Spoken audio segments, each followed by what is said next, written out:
दोस्तों, शादी यह एक ऐसा शब्द है जिसे सुनते ही मन में शहनाइयों की गूंज, पकवानों की खुशबू और रंग बिरंगी सजावट की चमक दौड़ जाती है। यह वो दिन होता है जिसके लिए हर लड़की अपने बचपन से ही न जाने कितने सपने बुनती है। लाल जोड़ा, हाथों में मेहंदी और आंखों में वो उम्मीद की अब सब कुछ एक नई दिशा में बढ़ेगा।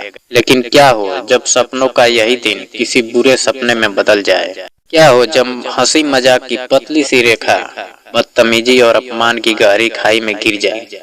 और क्या हो जब एक दुल्हन को अपनी जिंदगी के सबसे बड़े दिन पर अपने आत्मसम्मान और परिवार की इज्जत के बीच किसी एक को चुनना पड़े? यह कहानी है पूनम की, एक ऐसी दुल्हन की जिसने उस रात ऐसा फैसला लिया जिसने दो परिवारों की परंपराएं, सोच और इतिहास सबको हमेशा के लिए बदल दिया। उत्तर प्रदेश के लखनऊ शहर में आशियाना नाम के एक शांत और संस्कारी मोहल्ले में श्रीवास्तव परिवार रहता था। उनका घर बड़ा नहीं था, पर उस घर की दीवारों पर प्यार, संस्कार और एक दूसरे के प्रति सम्मान की तस्वीरें टंगी थी। श्रीवास्तव जी सरकारी नौकरी से रिटायर हो चुके थे।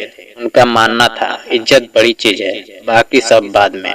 पत्नी शारदा जी एक सुलझी हुई गृहिणी थी जो हर रिश्ते को स्नेह और समझ से जोड़कर रखती थी। उनकी 3 बेटियां थी, पूनम, पूजा और आरती। ये तीनों लड़कियां उनकी पूरी दुनिया थी। बड़ी पूनम 27 साल की, MBA पास, एक अच्छी कंपनी में नौकरी करती थी। सुंदरता और समझदारी दोनों की मिसाल थी। उससे छोटी पूजा 20 साल की, कॉलेज में पढ़ती थी, हंसमुख, बातूनी और पूरे घर की रौनक थी। सबसे छोटी आरती 17 साल की, स्कूल में पढ़ने वाली, शांत, शर्मीली और बहुत ही संवेदनशील थी। तीनों बहनों के बीच का रिश्ता सिर्फ खून का नहीं था, दोस्ती का भी था। एक रोए तो दूसरी संभाल ले, यही उनका नियम था।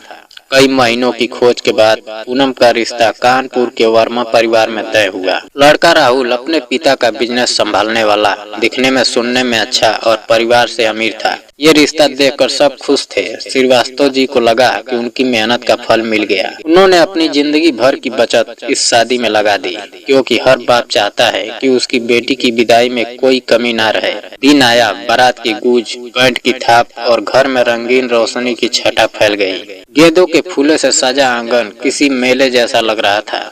रिश्तेदार, पड़ोसी, मेहमान सब एक ही बात कर रहे थे, श्रीवास्तव जी की बड़ी बेटी की शादी है, सब कुछ कितना सुंदर लग रहा है। पूनम सुर्ख लाल जोड़े में सजी थी, आंखों में सपने, होठों पर हल्की मुस्कान और दिल में एक अनगही घबराहट थी। पूजा और आरती चारों तरफ दौड़ रही थी, कभी मेहमानों को पानी दे रही थी, कभी दीदी की चूड़ियां संभाल रही थी। रात को जैसे ही बैंड बाजे की आवाज आई, मोहल्ले की गली चमक उठी। राहुल घोड़ी पर बैठा था, उसके साथ उसके दोस्त और कजिन नाचते गाते आ रहे थे। राहुल के 2 करीबी बिक्की और सुमित जरा ज्यादा ही जोश में थे। उनके हाथ में महंगी घड़ी, ब्रांडेड सूट और चेहरे पर अहंकार का भाव था। श्रीवास्तव जी ने बारात का स्वागत किया, आरती उतारी, सब कुछ परंपरा के अनुसार हुआ। मगर तभी बिक्की ने मुस्कुरा कर कहा, सासू माँ ध्यान से आरती उतारिएगा, कहीं हमारे हैंडसम दोस्त को नजर न लग जाए। लोगों ने हंसकर बात टाल दी, और पूनम ने ऊपर से यह सुना, उसके मन में एक हल्की बेचैनी उठी। थोड़ी देर बाद जब पूजा और आरती शरबत लेकर आई, सुमित ने आंख मारते हुए कहा, वाह, सालिया तो दुल्हन से भी ज्यादा खूबसूरत है। आरती सकपका गई, पर उसने मुस्कान के पीछे अपनी झिझक छिपा ली। पूनम ने सोचा, चलो शादी ब्याह में है, इतना मजाक तो चलता ही है। उसे क्या पता, यह मजाक आगे जाकर उसकी जिंदगी का सबसे बड़ा सबक बन जाएगा। जयमाला की रस्म शुरू हुई। पूनम को मंच पर लाया गया, किसी परी जैसी लग रही थी। राहुल ने मुस्कुराते हुए उसकी तरफ देखा, लेकिन जैसे ही पूनम ने माला डालनी चाहिए, विक्की और सुमित ने राहुल को अपने कंधे पर उठा लिया। पूनम की पहुंच से ऊंचा वह बार बार कोशिश करती और दोनों जोर जोर से हंसते। राहुल खुद भी हंस रहा था। पूनम का चेहरा उतर गया। उसे अपने पिता और रिश्तेदारों के सामने शर्म महसूस हुआ।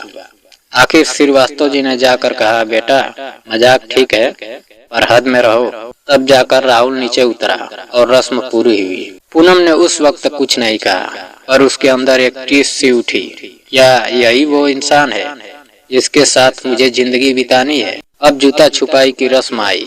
पूजा और आरती ने जूते बड़ी चालाकी से छिपा दिए। राहुल ने मुस्कुराते हुए कहा, बताओ कितनी निकलोगी? पूजा बोली, पहले बताइए देंगे कितना? विक्की आगे आया, जेब से नोटों की गड्डी निकाली और बोला, पैसों की बात छोड़ो, अगर एक एक डांस कर लो तो पैसे बरस जाएंगे। पूजा पहले तो हंसी, पर जब उसने उनकी आंखों की नीयत देखी उसे झिझक हुई। श्रीवास्तव जी ने बात संभालने की कोशिश की, पर राहुल ने हंसते हुए कहा, अरे अंकल करने दीजिए ना, मजाक ही तो है। मजबूरी में पूजा ने एक हल्का डांस किया, मगर जैसे ही गाना चला विक्की और सुमित उसके बेहद करीब आने लगे। वो जानबूझकर टकरा रहे थे और एक मौके पर विक्की ने उसका दुपट्टा खींच लिया। पूजा का चेहरा सफेद पड़ गया, वो रोती हुई वहां से भाग गई। पूनम ने यह सब देखा, उसके अंदर कुछ टूट गया था। उसने पहली बार राहुल की आंखों में झांका, वहाँ कोई पछतावा नहीं था, सिर्फ मजा था। खाने के समय आरती मेहमानों को पानी पिला रही थी। सुमित ने उसे रोक कर कहा, साली जी हमें भी थोड़ा प्यार से पानी पिलाइए। आरती ने डरते हुए गिलास आगे किया। सुमित ने गिलास लेते हुए उसका हाथ पकड़ लिया। वह सिहर गई, उसका चेहरा पीला पड़ गया। वो भागती हुई रसोई में चली गई। पूनम ने खिड़की से यह सब देखा। अब उसकी आंखों में आंसू नहीं थे, बस गुस्सा था। वो अपने दिल में बार बार यही दोहरा रही थी, अगर राहुल आज नहीं बोलेगा तो मैं जरूर बोलूंगी। फेरों की तैयारी शुरू थी। पंडित जी मंत्र पढ़ रहे थे। पूनम, पूजा और आरती कमरे में मंडप की ओर बढ़ रही थी। रास्ते में वही विक्की, सुमित और उनके दोस्त खड़े थे। विक्की ने सीटी बजाई। वाह, तीनों बहनें एक साथ, आज तो रात रंगीन हो जाएगी। पूनम ने गुस्से में कहा, रास्ता छोड़िए, हमें मंडप जाना है। सुमित बोला, अरे इतनी जल्दी क्यों, थोड़ा मजा तो लेने दो। और उसी वक्त उसने पूजा को पकड़ लिया। पूजा चिल्लाई, छोड़िए मुझे। पूनम ने आगे बढ़कर उसे छुड़ाने की कोशिश की। तभी राहुल वहां पहुंचा। सबकी निगाहें उस पर टिक गई, शायद अब वह कुछ बोलेगा। पूजा ने रोते हुए कहा, जीजा जी देखिए ये लोग क्या कर रहे हैं। और राहुल ने हंसते हुए कहा, अरे विक्की, साली आधी घरवाली होती है, छोड़ दे बेचारियों को। वो हंसी पूनम के कानों में हथौड़े की तरह गूंजी। उसे लगा जैसे किसी ने उसके आत्मसम्मान को आग लगा दी हो। वो वही ठिठक गई। पूजा और आरती उसके गले लगकर फूट फूट कर रोने लगी। पूनम ने दोनों को कस कर पकड़ा। उसके मन में एक तूफान उठ चुका था। कुछ पलों की खामोशी के बाद पूनम ने सिर उठाया। उसकी आंखों में अब कोई डर नहीं था। उसने बहनों से कहा, तुम दोनों ठीक कहती हो, यह शादी नहीं होगी। वो सीधी मंडप की ओर चली। सब लोग उसे देखकर हैरान थे।